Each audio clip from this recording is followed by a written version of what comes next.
right now, where we are with animal welfare is different than it was even 2 years ago. And by that, I mean things are not great for a large population of people who have animals. So what happens when vet bills can't be covered, when they can't afford food, they can't afford vaccinations, all the things that we deem very, very important for animal welfare? Well, they turn to one of these large organizations or local rescues for help. But also involved in that plight is the large number of animals that get abandoned, neglected, abused. We are really great for resources. So if somebody has to place a dog, you know, we call the other rescues and work with them before they may have to go to Marion County Animal Services to surrender their dog. Because right now, everybody is full.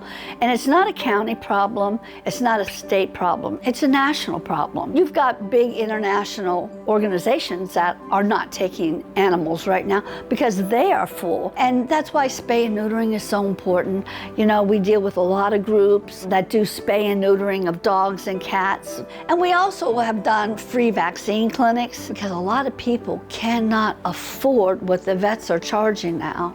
And also we'll call our other organizations that have funds for community services. Not only that is we are really, really big on microchipping. We have microchipping events. We are able to get vets to show up to help us with that. The purpose is if your animal gets lost, you can find the animal.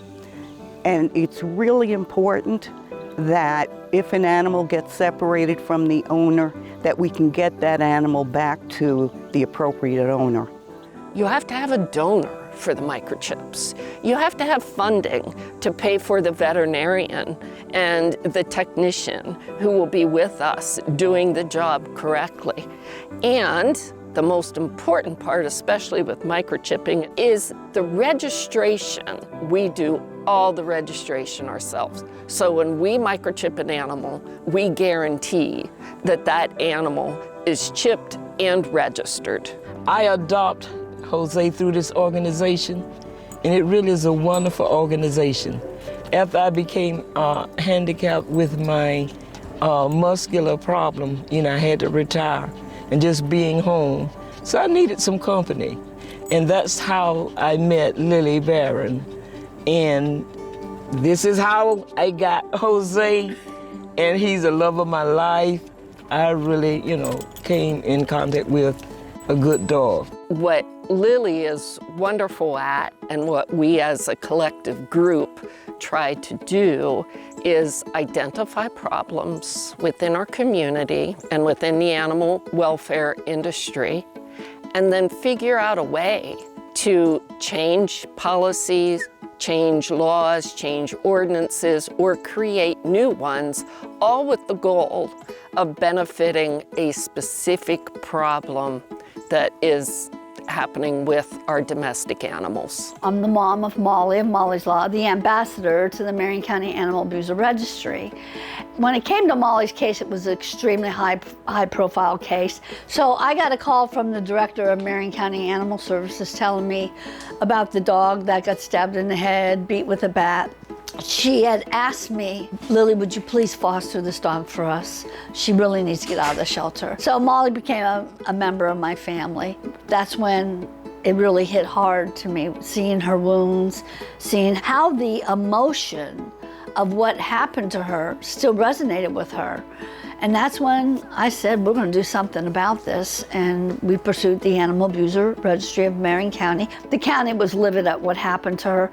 Our residents got together and we demanded an Animal Abuser Registry of Marion County, and we got it. We were not taking no for an answer. After me researching this and getting the feedback throughout so many organizations and counties and animal welfare people, I am literally pursuing a statewide animal abuser database. It's something that we absolutely need.